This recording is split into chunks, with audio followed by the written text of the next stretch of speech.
తొలగించి అంటరానితనాన్ని నిర్మూలించి యావత్ ప్రజల మధ్యన ఒక సోదర భావాన్ని నిర్మాణం చేసి భారత్ ఒక విశ్వగురు స్థానం లోపల ఎదగాలని కలలుగన్నటువంటి అంబేద్కర్ మహాశయుని జన్మదినం సందర్భంగా విశ్వ హిందూ పరిషత్తు ఘనంగా నివాళులర్పిస్తూ ఉంది.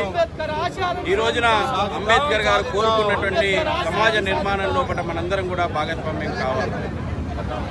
ఏదైతే ఈ రోజు కూడా సమాజంలో ఉన్నటువంటి వ్యత్యాసాలు, అంటరానితనం అనేటువంటి ఒక మహమ్మారి వైదొలగాల్సినటువంటి అవసరం ఉంది. అంబేద్కర్ హిందూ సమాజం యొక్క ఐక్యతను కోరుతున్నారు. అందుకే హిందూ సమాజంలో భాగమైనటువంటి బౌద్ధాన్ని స్వీకరించారు.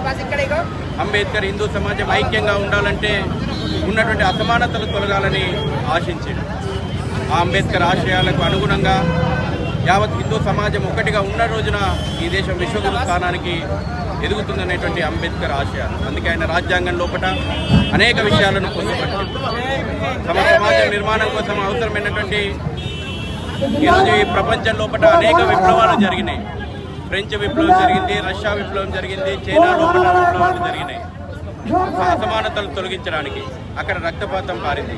కానీ అంబేద్కర్ గారు చాలా దూరదృష్టితోటి రాజ్యాంగాన్ని నిర్మాణం చేసి హక్కులను కల్పించి ప్రజల లోపల సమానతను తీసుకొచ్చేటువంటి ప్రయత్నం, శాంతిపూర్వకంగా సమానత్వం కోసం ప్రయత్నం చేసినటువంటి అంబేద్కర్ చాలా దూరదృష్టిని ఈ సమాజం ఆదర్శంగా తీసుకోవాల్సిన అవసరం ఉంది. విశ్వ హిందూ పరిషత్ తరఫున, బజరంగ్ దళ్ తరఫున ఆ మహనీయునికి నివాళులర్పిస్తూ వారి ఆశయాల లోపల, అడుగుజాడల లోపల మనందరం ముందుకు కదలాలని కోరుతాము.